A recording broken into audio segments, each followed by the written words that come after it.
दिलं. आजही आम्ही पाहतो आमच्या जिल्ह्यामध्ये जेवढे काही शेतकरी आहेत, सदान शेतकरी हे दादासाहेबांमुळे आहेत. तुम्ही निलंगा तालुका, श्रावणबाळ तालुका याच्यामध्ये जा, हे आजही तिथले शेतकरी दादासाहेबांचं नाव घेतात.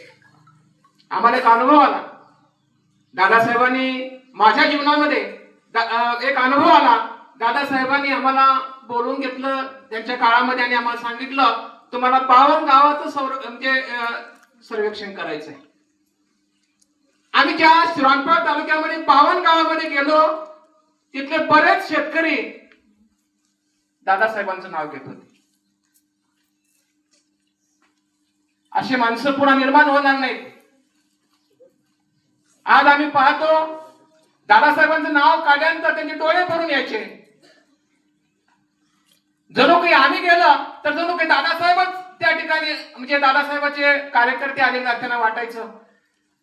हे गावागावात त्यांनी माणसं फिरलेली आहेत आणि माणसं फिरल्यामुळं आज त्यांचं नाव हे कधीच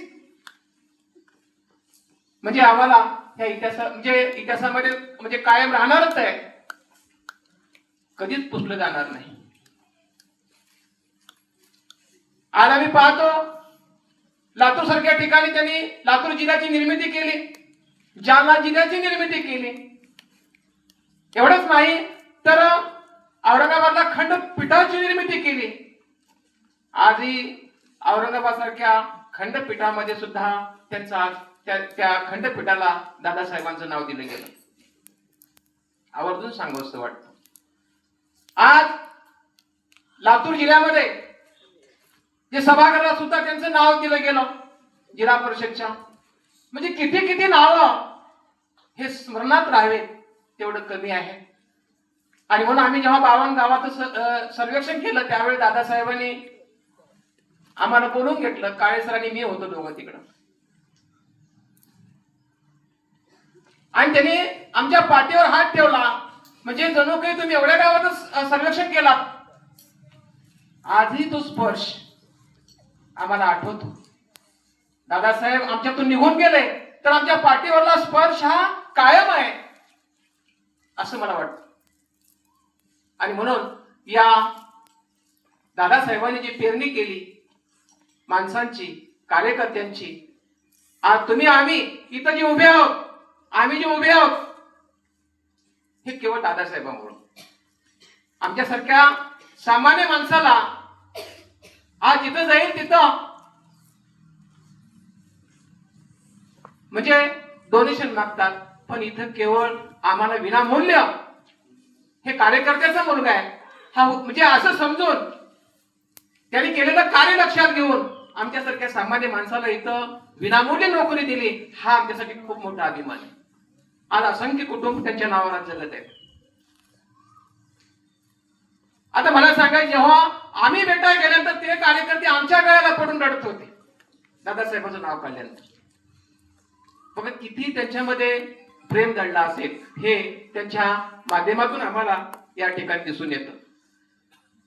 म्हणून दादासाहेबांचं नाव हे सोनेरी अक्षरामध्ये इतिहासामध्ये तर लिहिलंच आहे, पण समाजामध्ये सुद्धा त्यांनी चांगले विचार रुजवले आहेत. म्हणून कधीच त्या ठिकाणी म्हणजे पुसलं जाणार नाही नाव, असं नाव म्हणजे दादासाहेब आहे. म्हणजे दादासाहेबांनी सतत चांगल्या प्रकारचे विचार समाजामध्ये, त्यांना वाटायचं आपल्या गावामध्ये प्रत्येक गावामध्ये शाळा असेल. म्हणजे आपल्या या निलंगा तालुक्यामध्ये 14 शाखा ओपन केल्या आणि गरीबातला गरीब विद्यार्थी शिक्षण घेतला पाहिजे, चांगल्या पदापर्यंत पोहोचला पाहिजे. आज जर विचार केला तर सर्वात जास्त महाराष्ट्र शिक्षण समितीची मुलं आज देशाच्या कानाकोपऱ्यात आहेत. हा खूप मोठा आपल्यासाठी अभिमान आहे. आणि म्हणून हाही विचार आम्हाला या ठिकाणी सांगणं महत्वाचं आहे. म्हणून या प्रत्येक यामध्ये सुद्धा या विचारामध्ये आम्ही सामील आहोत. आणि दादासाहेब हे खरंच एक महान व्यक्तिमत्व आहे, मोठं व्यक्तिमत्व आहे. आणि त्यांचे चारित्र्य, त्यांचं व्यक्तिमत्व खूप असं विशाल आहे. आणि म्हणून आज त्यांचा आदर्श आमच्या पाठीशी आहे. एवढे बोलून मी माझे 2 शब्द संपवतो. जय हिंद, जय भारत.